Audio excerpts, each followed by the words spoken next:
They kept taking my parking spot, so I made it officially mine. Not with a cone, not with a fight, not with one of those passive-aggressive notes people love to slide under windshield wipers. I did it with paperwork. I live on Alder Street, in a narrow 3-story townhouse wedged between a nail salon and a duplex that always smells faintly like barbecue no matter the season. If you've ever lived in a mid-sized American city where everyone owns a car, but nobody owns a driveway, you already know how this story begins. Parking on our block is like musical chairs, except the music never stops and nobody laughs. The space in front of my gate was never technically mine. It was street parking. Public. First come, first served. But it sat directly in front of my iron gate, the one that swings outward onto the sidewalk before you step down into my small front courtyard. For years, that space just kind of felt understood. My neighbors parked near their own houses. I parked near mine. It wasn't written anywhere, but there was a quiet rhythm to it. Then the gray sedan showed up. It was a late model Toyota, nothing flashy, always clean, always backed in just a little too close to my gate. The first time I saw it there, I figured it was someone visiting one of the new tenants across the street. No big deal. I parked half a block down, carried my groceries in 2 trips, and moved on with my day. The next morning, it was still there. Same angle. Same smug little half-inch from my gate. That's when my brain started paying attention. I work from home most days, freelance graphic design, so I notice patterns. Around 7:45 a.m., I heard the soft click of remote unlock, the engine turning over, and the sedan would glide away. Around 6:10 p.m., it came back, slid into that exact same space like it had been reserved. Monday through Friday, rarely on weekends. That's when it clicked. About a month earlier, a co-working space had opened on the corner of Alder and 9th. Big glass windows, exposed brick, Edison bulbs hanging like they were trying to prove something. It was called Foundry Collective. You could practically smell the cold brew and ambition from my porch. They had a small parking lot behind the building, but it was paid. Daily rates, monthly passes. And if you didn't want to shell out the extra cash, well, the residential streets were right there, free and unmarked. My block slowly turned into overflow parking. At first it was subtle. A new SUV here. A hatchback I didn't recognize there. But the gray sedan was consistent. Reliable. Like a commuter train. And here's the thing, I knew the rules. I'm not one of those people who thinks the curb in front of my house belongs to me just because I pay property taxes. It doesn't. It's public. I get that. But what started as a mild inconvenience began to turn into something else. The first real problem happened on a Tuesday morning. Trash day. I rolled my bin out through the gate and realized it wouldn't open all the way because the sedan was parked just a few inches into the swing radius. Not fully blocking it, just enough to make it awkward. I had to angle the bin sideways and scrape it past the edge of the gate, metal brushing against metal. I stood there for a second, holding that bin like an idiot, staring at the car. It wasn't illegal. It wasn't even technically wrong. It was just inconsiderate. The second time, a delivery driver tried to drop off a large package. He looked at my gate, then at the car, then back at me. "You want me to toss it over?" he asked, half joking.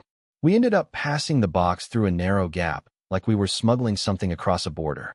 I laughed about it in the moment, but that laugh had teeth in it. Little things.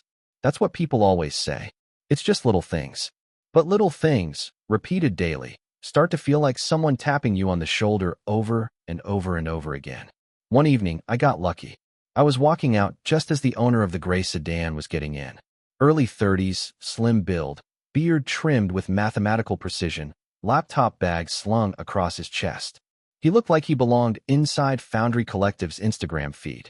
"Hey," I said, keeping my tone light.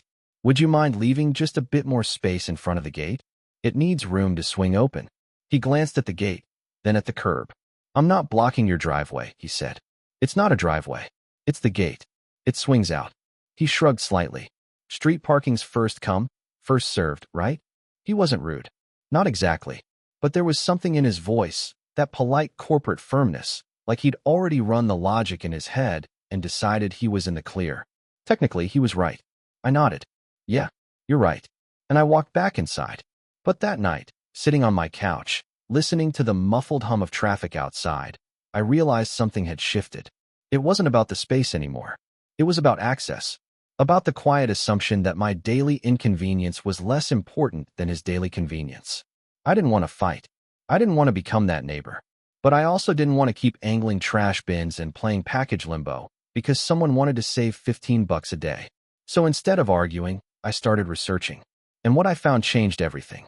So that night, instead of doom scrolling like I usually do, I went down a different rabbit hole.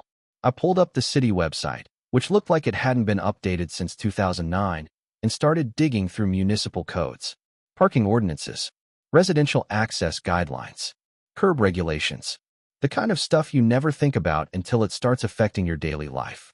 That's when I found it. Buried under a section labeled Residential Driveway and Access Protections was a small paragraph about something called a curb access clearance zone.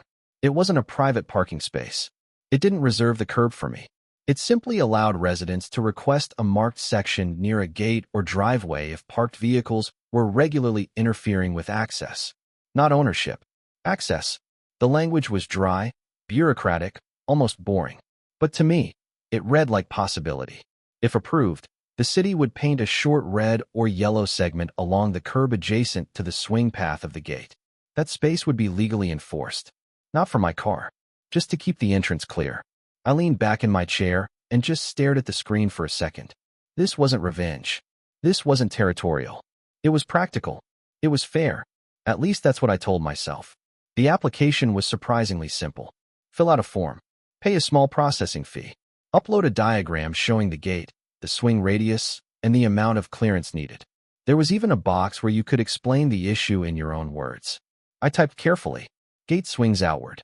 Vehicles parking within inches of hinge reduce full opening clearance. Interferes with trash removal and deliveries. Seeking minimum access buffer, not reserved parking. I read it 3 times before submitting, making sure it didn't sound emotional or accusatory. I didn't mention the gray sedan. I didn't mention Foundry Collective. I kept it neutral. When I hit submit, I felt a strange mix of guilt and relief, like I'd just filed a complaint about someone who technically wasn't breaking the rules, but still felt wrong. Then life moved on. Weeks passed. The gray sedan kept showing up. Trash day remained a small workout. I almost forgot about the application entirely. Until one Thursday morning at 6:30 a.m., I heard the sound of diesel engines outside. At first I thought it was construction on 9th again, but when I peeked through the blinds, I saw a city truck parked right in front of my house. 2 workers in reflective vests were unloading cones. Another was measuring the curb with a tape. My stomach flipped. They were here. I stepped outside in sweatpants and a hoodie, trying to look casual. One of the workers glanced at me. "You the homeowner?" "Yeah." "You requested the access clearance?" I nodded. He pointed at the edge of my gate. "We're marking about 3 feet out from the swing path." "That enough?" I watched him measure the arc of the gate like it was some sacred geometry problem. "Yeah," I said. "That's perfect." They worked quickly. Cones down. Tape measure out. Spray paint marking the boundaries. Then the real paint, thick and bright against the gray curb. It wasn't dramatic. It wasn't flashy. Just a clean, official stripe. But it changed everything. When they finished, one of the workers handed me a copy of the notice. "Enforceable as of today," he said. "Cars park in that zone. They can get ticketed." I thanked him, probably more enthusiastically than necessary. By 7:45 a.m., right on schedule, the gray sedan owner came out. He slowed down when he saw the cones were gone and the paint was dry. He stood there for a second, keys in hand, just staring at the curb like it had betrayed him. I happened to be outside again, coffee mug in hand. Not on purpose. Okay, maybe a little on purpose. He looked at me. "You did this." His tone wasn't angry yet, just tight. "I applied for an access clearance," I said evenly. "The gate needs room to open." He glanced at the painted section. It wasn't huge, just enough to prevent anyone from hugging the edge of my gate. "This basically kills the spot," he said. "It still fits a compact," I replied. "Just not that close." He exhaled through his nose, a sharp little sound. "Parking's already tight." "I know," I said, and I meant it. For a moment, we just stood there in the early morning light, 2 adults silently calculating inconvenience. Then he got in his car and left without another word. That day, no one parked in the freshly painted zone. The rest of the space remained open, but drivers kept a respectful distance from the bright marking. When I opened my gate that afternoon, it swung wide. Smooth. Effortless. No scraping. No angling. It felt peaceful. Over the next few days, I noticed something else. The The gray sedan didn't come back. At first, I thought maybe he'd just found a new strategy, parking a little farther down the block. But I didn't see it anywhere. Not on Alder. Not on Ninth. Not even during my evening walks. Instead, new cars rotated through. Some co-working members still tried squeezing into the remaining portion of the space, but most seemed wary of the painted curb. The visual cue alone did half the work. And I'd be lying if I said I didn't feel a flicker of satisfaction. Not because he lost something, but because I protected something. Still, a small voice in the back of my mind wondered if I'd escalated things unnecessarily. If this would ripple outward somehow. That ripple came about a week later. It was around 8 p.m. when I heard a knock on my door. Not a casual tap. A firm, deliberate knock. When I opened it, the gray sedan owner stood there. No laptop bag this time. Just hands in his jacket pockets. Up close, he looked younger than I'd thought. Tired, maybe. Hey, he said. Can we talk? And just like that, the real conversation finally began. He stood on my porch like he wasn't sure whether he wanted to argue or apologize. Hey, he said again, softer this time. I'm Caleb. Ethan, I replied. We shook hands, the way two people do when they're about to disagree but don't want to look like it. He glanced back at the street, at the bright stripe along the curb. Look, he started, rubbing the back of his neck. I get why you did it. I do. But it's made things complicated. I leaned against the doorframe. Complicated how? Parking's already a mess. That spot was one of the only reliable ones near the office. There it was. The office. You work at Foundry? I asked. Yeah. I help manage operations. That made more sense. He wasn't just some random commuter. He was tied to the place that had quietly changed the rhythm of our block. I'm not trying to take over the street, I said. I just need my gate to open. He nodded. I know. I just wish you'd talk to us first. I did talk to you. I said, not sharply but directly. You said first come, first served. He winced a little. Fair. We stood there in that uncomfortable space where both people know the other isn't exactly wrong. After a moment, he sighed. Okay, can I be honest? Sure. Our lot's too small. We didn't expect this many members this fast. The paid garage we partner with is 3 blocks away, and people don't want to pay daily rates. So they park here. We've gotten complaints from other residents too. That caught my attention. Other complaints? Yeah, not official ones. Just emails. Notes. One guy threatened to call a tow company even though he couldn't. I almost smiled. I'd imagined that scenario, some dramatic showdown with a tow truck and flashing lights. But I hadn't wanted that. So what are you asking? I said. He hesitated. Would you consider maybe adjusting it? Asking the city to reduce the painted area? I shook my head gently. It's the minimum clearance. They measured it. He looked disappointed, but not angry. This isn't about the spot, I said. It's about access. Trash day, deliveries, basic stuff.